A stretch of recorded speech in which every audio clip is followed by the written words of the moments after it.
So many nonprofits are driven by a really powerful religious mission, right? They're doing incredible work from humanitarian aid to community outreach.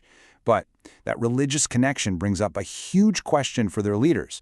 When you start fundraising, do the same rules actually apply to you? Welcome. This is part of our series on multi-state fundraising compliance. In this explainer, we're going to break all of this down into really practical terms. The goal here is to give you the clarity you need to lead with confidence. All right, let's jump right in. We all know there are tons of faith-based organizations doing absolutely amazing work out there. But, and this is a big but, the rules for fundraising, well, they change from state to state, and honestly, they can be super confusing. This is where so many leaders get stuck. You see the word religious, and it's natural to think, oh, we're exempt from all that registration stuff. But as you're about to see, it's just not that simple. Okay, so this is the first big distinction we have to make. You hear all the time that religious organizations are exempt. And look, for a lot of churches, that's true. But that exemption doesn't just automatically cover every single nonprofit that has a religious mission, especially if you're set up as a separate legal entity.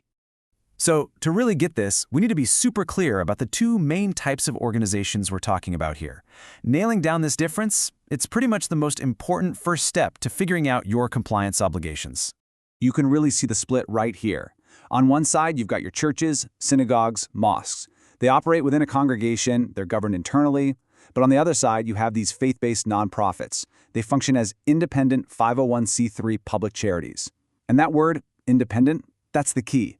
That's exactly what state regulators are looking at. So yeah, when people talk about religious exemptions, they're almost always talking about these kinds of institutions, actual houses of worship. From a regulator's point of view, the logic is that these places primarily serve their own established community, and they already have internal oversight.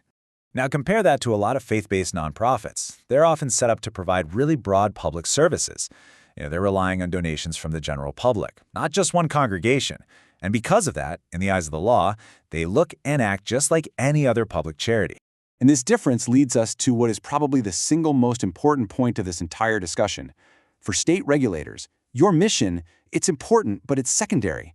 What they really care about is your legal and operational structure. Let's just say that again so it sinks in. It's all about your structure, not your mission. You can have the most profoundly religious mission in the world, but if you're legally structured as an independent nonprofit, that is what's going to determine your registration requirements.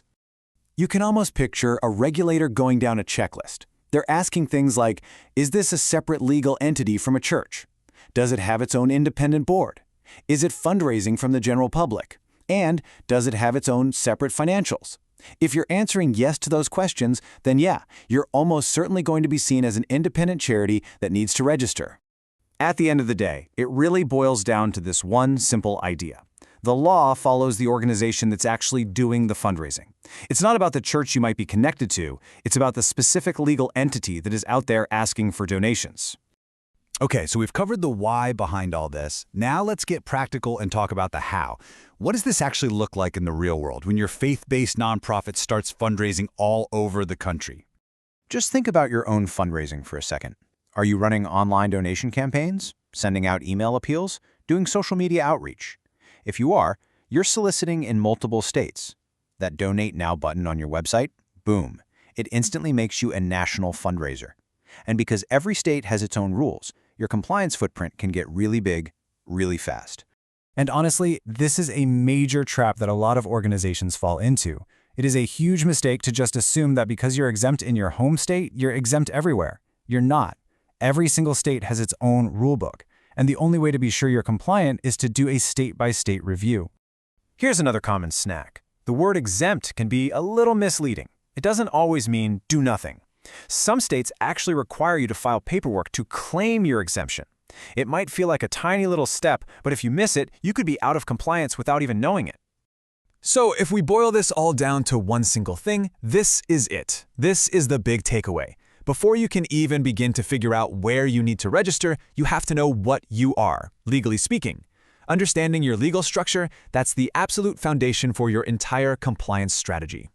And that brings us to one last, really important question for you to think about. Take a good hard look at how your organization is structured. Then, look at your fundraising footprint. Where are you actually asking for money? Are those two things lined up? Answering that question honestly, that's your first step to staying compliant so you can keep focusing on your incredible mission.